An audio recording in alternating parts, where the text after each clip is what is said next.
Hi అండి. ఈరోజు కొంచెం మామిడికాయ పచ్చడి కలుపుకుందామని మా బాబు అడిగినుండే. దాని గురించని కొన్ని పచ్చళ్ళు ఒక 2 కాయలు తీసుకున్నా. అంతే, ఎక్కువ తీసుకోలేదు. ఎందుకంటే వాడు అడిగినందుకు మాత్రమే. మళ్ళీ పచ్చడి పెట్టేది ఇంకా టైం ఉంది కాబట్టి ఆహ్, ఎక్కువ ఏం కలుపుకుంటలేను.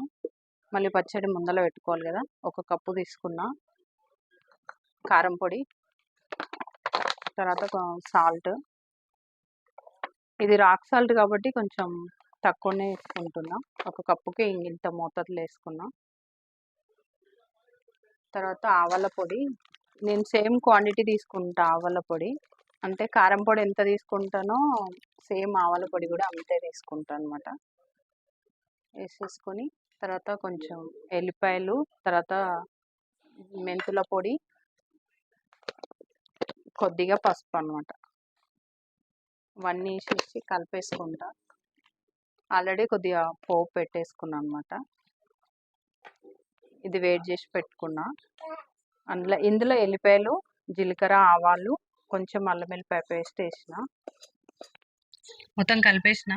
మొత్తం మ్యారినేట్ అయిపోయింది. ఇంత చేసేసిన. ఇంకా దీన్ని ఒక డబ్బాలోకి తీసి పెట్టుకుంటా. మీకు కూడా ఇట్లా నచ్చితే మీరు ఒకసారి ట్రై చేసి చూడండి. నేను చెప్పినట్టు కూడా ఒకసారి ట్రై చేసి చూడండి. బాగుంటుంది టేస్ట్. బాయ్ అండి. నా ఛానల్ సబ్స్క్రైబ్ చేసుకోండి. బాయ్.